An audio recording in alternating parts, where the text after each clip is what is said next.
ಒಂದ್ಸರಿ ಒಬ್ಬ ಇಂಡಿಯಾದಿಂದ ಆಫ್ರಿಕಾ ಕಾಡಿಗೆ ಹೋಗಿರ್ತಾನೆ. ಕಾಡಲ್ಲಿ ಅಲಿತಾ ಇರಬೇಕಾದ್ರೆ ಒಂದು ಮಾತಾಡೋ ಗಿಣಿಗಳ ಸಮೂಹ ಕಾಣಿಸುತ್ತೆ. ಆ ಗಿಣಿಗಳ ಸಮೂಹದಿಂದ ಒಂದು ಗಿಣಿನ ಎತ್ಕೊಂಡು ಇಂಡಿಯಾಗೆ ಬಂದ್ಬಿಡ್ತಾನೆ. ಅದನ್ನ ಪಂಜರದೊಳಗಿಟ್ಟು 2 ವರ್ಷ ತುಂಬಾ ಚೆನ್ನಾಗಿ ಸಾಕ್ತಾನೆ. ಒಂದ್ ದಿವಸ ಆ ಗಿಣಿ ಹತ್ರ ಬಂದು ಅವ್ನು ಕೇಳ್ತಾನೆ, ನಾನು ನಿನ್ನ ಎಲ್ಲಿಂದ ಕರ್ಕೊಂಡು ಬಂದಿದ್ನೋ ಅದೇ ಜಾಗಕ್ಕೆ ವಾಪಸ್ ಹೋಗ್ತಾ ಇದ್ದೀನಿ. ಅಲ್ಲಿ ಒಂದು ವೇಳೆ ನಿನ್ನ ಕುಟುಂಬ ಇದ್ರೆ ಅದಕ್ಕೆ ಏನಾದ್ರು ನಾನು ತಿಳಿಸ್ಬೇಕು ಅಂತಂದ್ರೆ ಏನ್ ತಿಳಿಸ್ಬೇಕು ಅಂತ. ಗಿಣಿ ಹೇಳುತ್ತೆ, ನಾನು ಪಂಜರದೊಳಗಿದ್ದೀನಿ ಅಂತ ಹೇಳು, ಖುಷಿಯಾಗಿದ್ದೀನಿ ಅಂತ ಹೇಳು ಅಂತ. ಇವನು ಹೋಗಿ ಅದೇ ತರ ಹೇಳ್ತಾನೆ.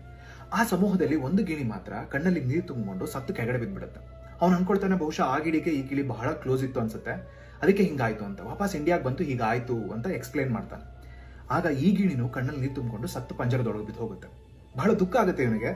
ಬಹುಶಃ ಅನ್ಕೊಳ್ತಾನೆ, ಆ ಗಿಣಿ ಈ ಗಿಣಿಗೆ ಬಹಳ ಕ್ಲೋಸ್ ಇತ್ತು ಅನ್ಸುತ್ತೆ, ಅದಕ್ಕೆ ಹೀಗಾಯ್ತು ಅಂತ.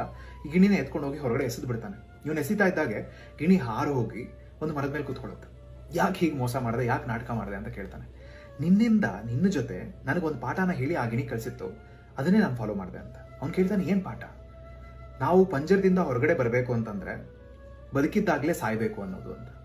ಜೀವನದಲ್ಲಿ ಎಷ್ಟೊಂದು ವಿಷಯಗಳಲ್ಲಿ ನಾವು ಸಿಕ್ಕು ನಲಗ್ತಾ ಇರ್ತೀವಿ.